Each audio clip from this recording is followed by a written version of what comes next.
नाज़रीन, पंजाब हुकूमत पारां अवाम के 2 महीननि लाइ बिजली जे बिलनि में रियायत ॾिनी वई आहे। छा सिंध हुकूमत बि सूबे जे अवाम खे अहिड़े क़िस्म जो रिलीफ ॾींदी? उन हवाले सां हुकूमती धुर जा MPA छा था चवनि?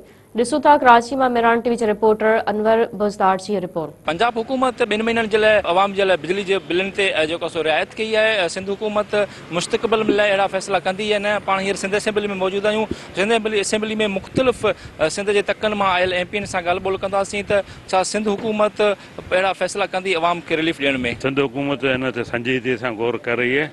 उमेद चंद ॾींहंनि में सुठी ख़ुशख़बरी मिलंदी। 2 महीननि वारो जेको रिलीफ आहे आउं सम्झां थो त उहो को मुकमल रिलीफ कोन्हे।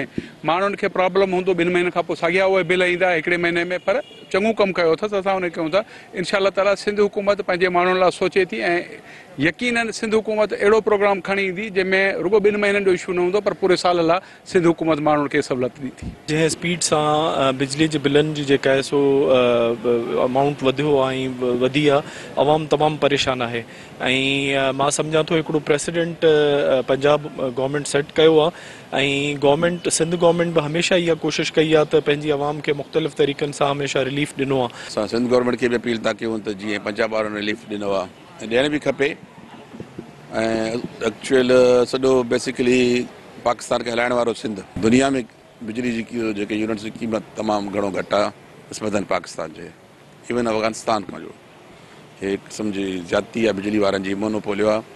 ऐं बंदि जेके पंहिंजा ग्रिड स्टेशन उन्हनि जा बि पैसा पेमेंट था कनि, उन्हनि खे भी ख़त्म किया वञे। चेयरमैन बिलावल भुट्टो जरदारी साहब ने सोलर सिस्टम का इफ्तिताह किया है। इंशाल्लाह हम कोशिश करेंगे कि घर घर जो है ये सोलर सिस्टम हम पहुंचा सके ताकि आवाम को रिलीफ मिल सके। 2 महीननि लाइ वरी माण्हुनि लाइ उहो बि मसइलो त साॻियो आहे जेको, त मुंहिंजे ख़्याल में हिन खां बहितर आहे को मुस्तक़बिल लाइ अहिड़ा मनसूबा जोड़जनि जेके माण्हुनि खे बहितर फ़ाइदो थिए। फेडरल खे कोशिशि करणु खपे त फेडरल चइनी सूबनि खे रिलीफ ॾे, छो त एॾो वॾो ह्यूज अमाउंट न KPK वटि आहे, न बलूचिस्तान वटि आहे, न सिंध वटि आहे।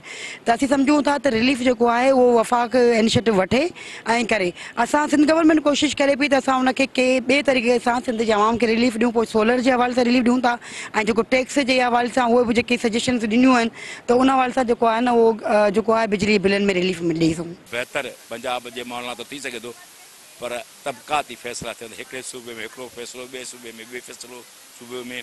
तंहिंजे करे गवर्नमेंट फेडरल खां असांजी डिमांड इहा ई आहे त चइनी सूबनि में महिरबानी करे हिकिड़ो रिलीफ माण्हू ॾिनो वञे त बहितर आहे। MPN जूं ॻाल्हियूं ॿुधियूं, उन्हनि जो इहो चवणु हुयो त पंजाब हुकूमत जेको 2 महीननि में अवाम खे बिजली जे बिलनि में रिलीफ ॾिनो आहे, तमामु सुठो हुनजो क़दम आहे। सिंध हुकूमत बि अवाम जे सहूलियत जे लाइ सोलर पैनल ते कमु करे रही आहे ऐं जल्दी उन सोलर पैनल जे मनसूबे खे मुकमल करे अवाम खे रिलीफ ॾींदासीं। कैमरामैन सादिक अली सां गॾु अनवर अली बुज़दार, मिरान TV न्यूज़, कराची।